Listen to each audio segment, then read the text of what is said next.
A quick peek before popping into the pool. But this is no regular post-workout dip. This is not this man's house, nor his pool. Taking out everyone in their Christmas Nothing better to do to take the fun away from everything. Oh, that's it. Around 99% of Karen clips you see on the internet come from the USA. And at first, I thought it was simply because America has a much larger population than Australia, for example. But then I realized I don't think I've ever actually encountered a single Karen in Australia. Because everyone here is just so naturally rude and entitled that technically everyone is a Karen. And so today I wanted to take a look at some Australian Karens to see whether they're better or worse than American Karens.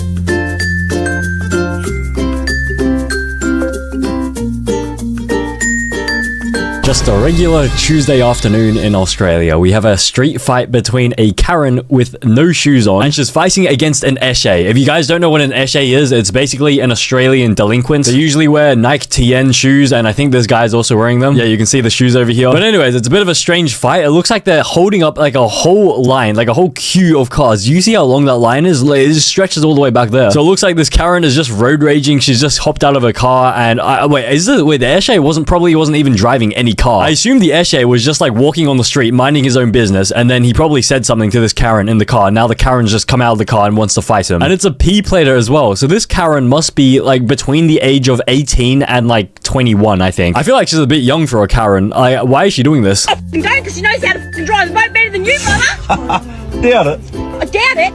What's this little thing? You got a 200 on the back of a fucking kayak? What are you, a fucking maritime enthusiast as well, are you? I just like to do the right thing, and when he comes through, he's hooking, taking out everyone in their Christmas Nothing better to do to take the fun away from everything. Oh, that's it.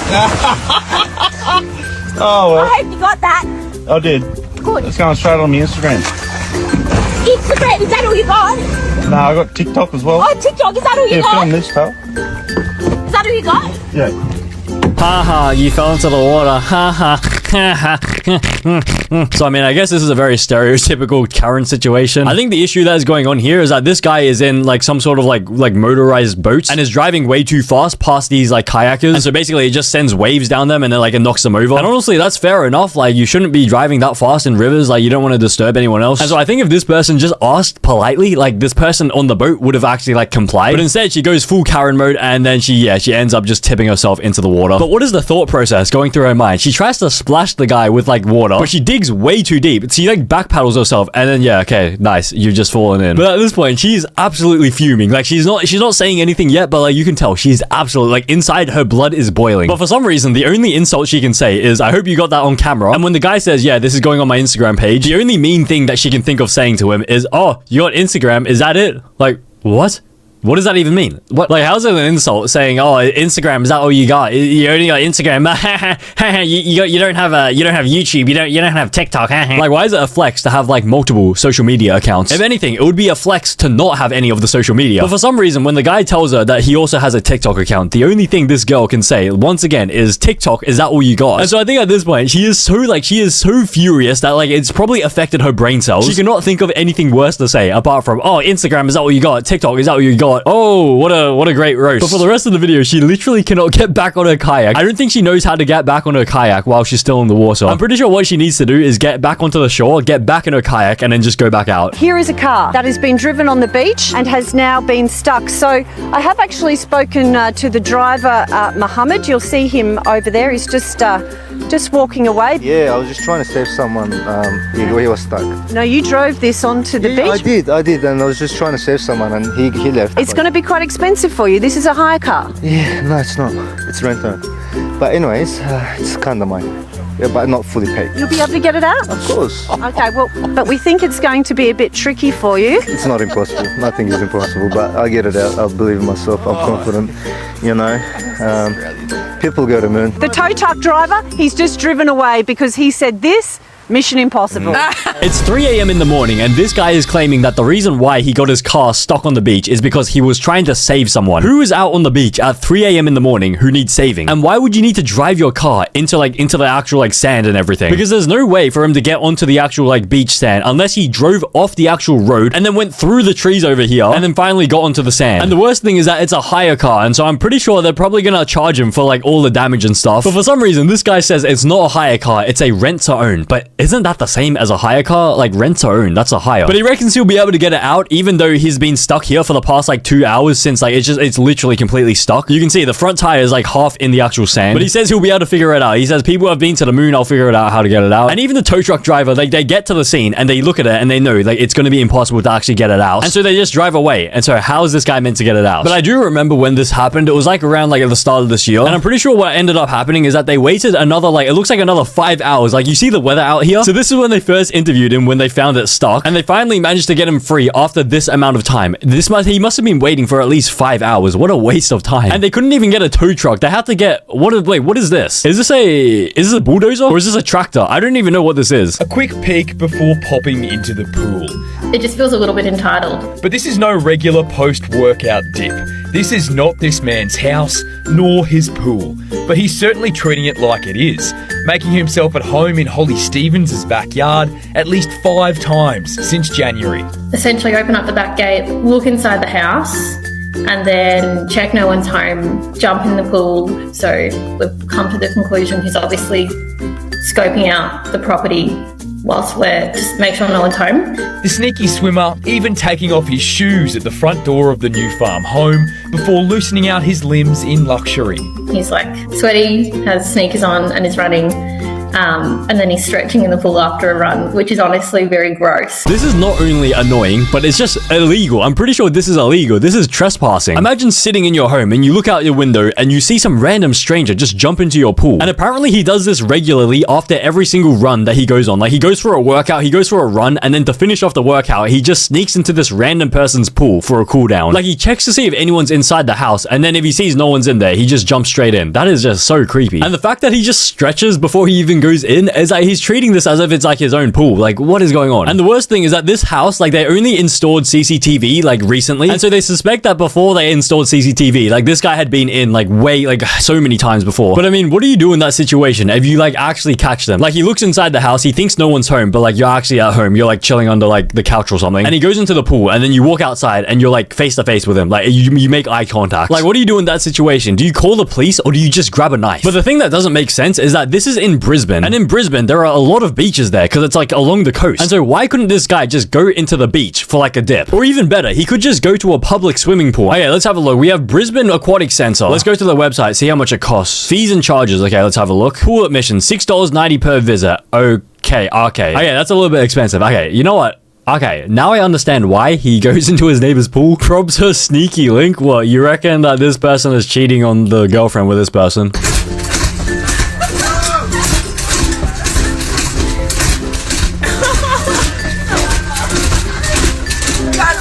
What is going on here? This is what do you call it? It's one of those bull riding things that they have in America, but it's just with the train seats. I never even knew you could do these with the trains in Australia. This is in Sydney. Okay, so I can't do this. But it looks like the design of these chairs allow the chairs to be both directions. You can change the direction where you're sitting depending on which direction the actual train is heading. But instead they're just pushing it back and forth like a rodeo. This is actually pretty funny, honestly. I don't know whether this is a Karen or whether it's just someone having a fun time. But then again, it is a little bit of a public nuisance sort of thing. Imagine finishing up a long hard day of work and you get on the train to go home, and this is the first thing you see. You see some random homeless guy just playing on the seats like it's a bull ride sort of thing.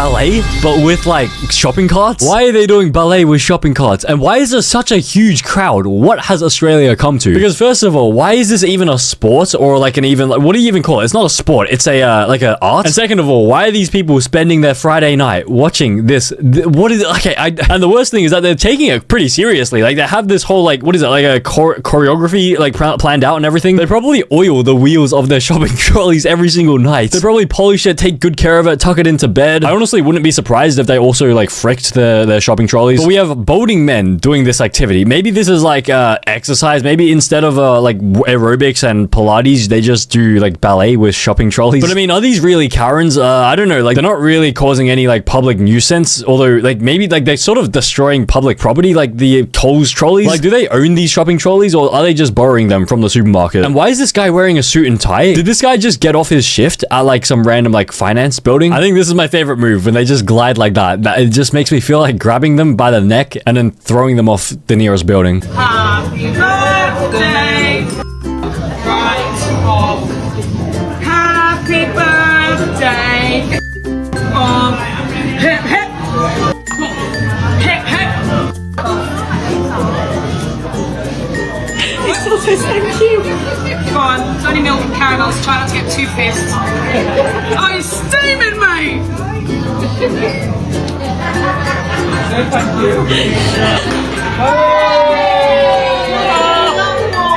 So I'm pretty sure this is a restaurant where it's like specifically meant to be Karens as the waiters. I'm pretty sure it's called Karen's Diner. But even then, why would you take your 9-year-old to this place to celebrate his birthday? They're literally swearing at him. He's 9 years old. What are you doing? Like, why don't you take him to a normal place? Like, you honestly, you could have just taken him to like McDonald's. McDonald's would have been a better birthday dinner than this. You could have got him a Happy Meal and everything. Wait, dude, McDonald's still do birthdays? Wow, let's celebrate. Book a hosted birthday party package. Yeah, let's do this one. Let's celebrate, what's this guy's name? Ben Dover's 18th birthday party. Let's have a McDonald's 18th. $17.50 per child. Okay, that's not that bad. Adults get free. Okay, wait, I'm an adult. I can do this. Wait, I can do this for free. We can just have one child to celebrate their birthday, and then we invite like 50 adults to the birthday party. It's only $17.50. Okay, let's book this. Wait, this is actually a pretty good deal. Wait, why didn't this person just do a McDonald's birthday party? She appeared to be living a normal life when we caught up with her. Just wondering why you faked your own death. Who the hell? Who are you guys? I'm not talking to you guys. This was 4 months ago, as Karen Soukilled was waiting to learn her fate. Is this a joke? No, this is not a joke. This is very serious. A serious crime she's now paying for. The 43-year-old today jailed for 3 years for faking her own death. How did you think you could get away with it?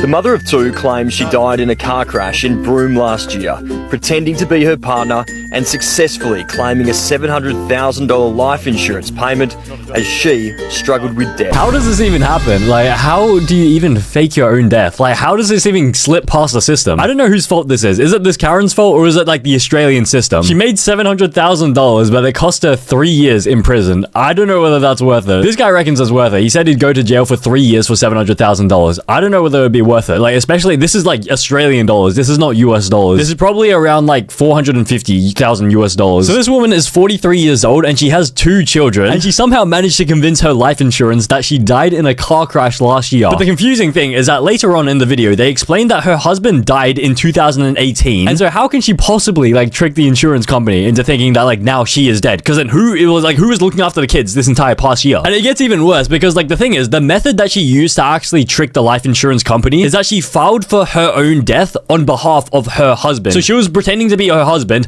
even though her husband had already died like 6 years before. And she opened up a bank account in his name to receive the actual money for like the life insurance death. But now she has to pay back $100,000 of it back to the life insurance. And then $550,000 will get sent back to the bank. And so the insurance company loses around $600,000, but honestly, like, serves them right. How can you allow someone to file a like life insurance claim on behalf of someone who had already died 6 years ago? Anyway, Chris tried with his key, but someone stuck one in the keyhole on the other side.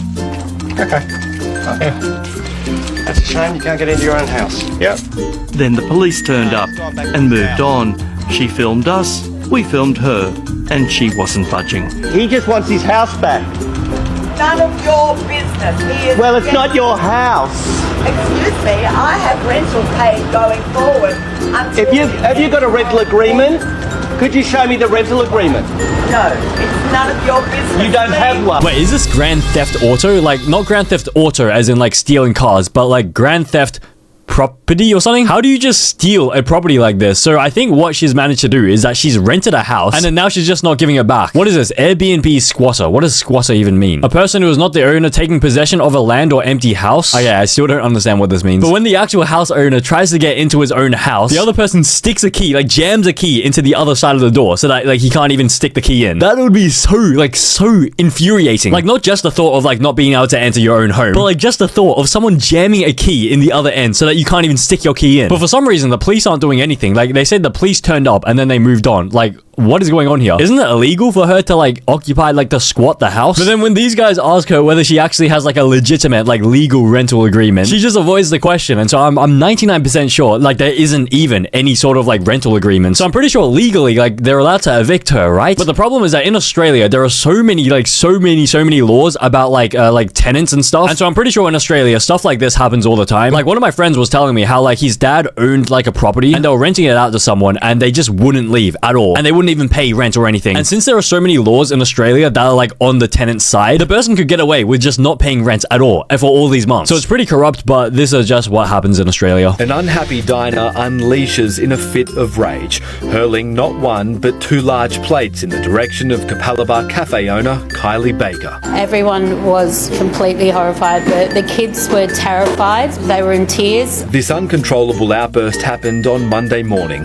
The man was dining with his partner and had quite the appetite, ordering Nutella waffles, a salmon bagel, even an eggs Benny.